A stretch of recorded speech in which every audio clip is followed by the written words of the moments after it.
Hi friends, எல்லாருக்கும் வணக்கம். எல்லோரும் எப்படி இருக்கீங்க? இன்றைக்கி சூப்பரான சைட் டிஷ் தான் செய்ய போகிறோம். அவரைக்காய் கேரட் பொரியல். ஈஸியாக சிம்பிளாக செம்ம டேஸ்ட்டாக இருக்கும். வெரைட்டி ரைஸாகவும் யூஸ் பண்ணிக்கலாம். அப்படியே சூப்பராக இருக்கும். டிஃபன் பாக்ஸ் ரெசிபியாகவும் யூஸ் பண்ணிக்கலாம். வாங்க எப்படி செய்யலான்னு பார்க்கலாம். அதுக்கு ஒரு கடாயில் 2 டீஸ்பூன் அளவுக்கு எண்ணெய் சேர்த்துக்கோங்க.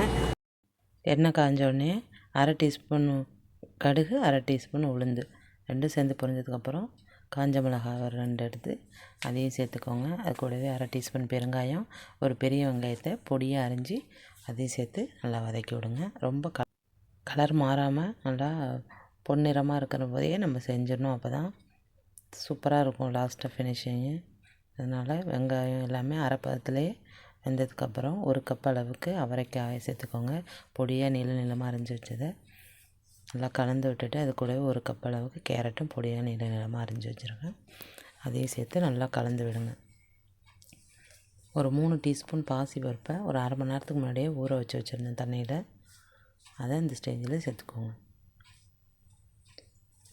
இப்போ தேவையான அளவு கொஞ்சமாக ஒரு அரை டம்ளர் அளவுக்கு தண்ணி ஊற்றிட்டு மூடி வச்சு நல்லா கலந்து விட்டுட்டு எல்லாத்தையும் பருப்பு, அடியில் உள்ள வெங்காயம், கடுகு எல்லாத்தையும் நல்லா மிக்ஸ் பண்ணி விட்டுட்டு தேவையான அளவு உப்பு சேர்த்து மூடி வச்சு வேக வைக்கணும்.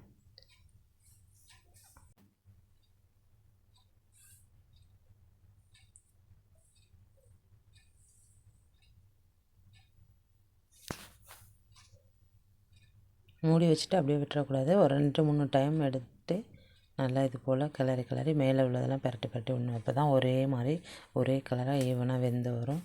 இல்லைன்னா மேலே கீழே மட்டும் வெந்துடும், மேலே பச்சையாக இருக்கும், கீழே டார்க் ஆகிடும். அதனால் ஒரே ஈவனாக 5 நிமிஷத்துக்கு ஒரு தடவை கிளறி விட்டுடணும். கொஞ்சமாக தான் தண்ணி சேர்த்துக்கணும். ரொம்ப தண்ணி சேர்த்தா தான் அவரைக்காய் கலர் மாதிரி அந்த ஸ்ட்ரெச்சரே மாறிடும். அதனால் லைட்டாக தண்ணி சேர்த்துட்டு இந்த ஆவிலே நல்லா வெந்துடும். தண்ணி வற்றுற வரைக்கும் வெயிட் பண்ணுங்கள். இந்த மாதிரி அப்பப்போ கிளறி விடுங்க.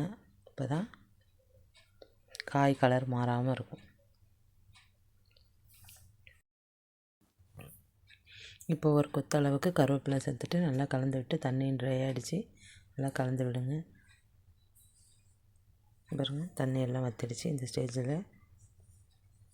1 கப் தேங்காய் துருவலை சேர்த்து நல்லா கிளறி விட்டு எடுத்திங்கன்னா சூப்பரான அவரைக்காய் பொரியல் சூப்பராக ரெடி ஆகிடும். இதோடையே நம்ம வடித்த சாதம் 1 கப் எடுத்துகிட்டு இதிலே போட்டு கிளறி கொடுத்தோன்னா டிஃபன் பாக்ஸ் ரெசிபியாகவும் யூஸ் பண்ணிக்கலாம். செம்ம அல்டிமேட்டாக இருக்கும். டிஃப்ரெண்ட் டேஸ்ட்டோட ஹெல்த்தியான லஞ்ச் பாக்ஸ் ரெசிபி ரெடி ஆகிடும்.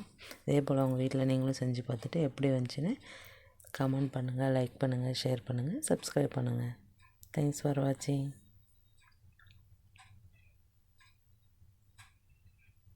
பாருங்கள், சூப்பராக கலர் மாறாமல் இதே போல் வரணுன்னா நம்ம தாளிக்கிற பக்குவமும் தண்ணி ஊற்றுற பதம் தான் 2 டிப்ஸு தான். அதை கரெக்டாக ஃபாலோ பண்ணிட்டோன்னா இதே போல் நீங்களும் செய்யலாம்.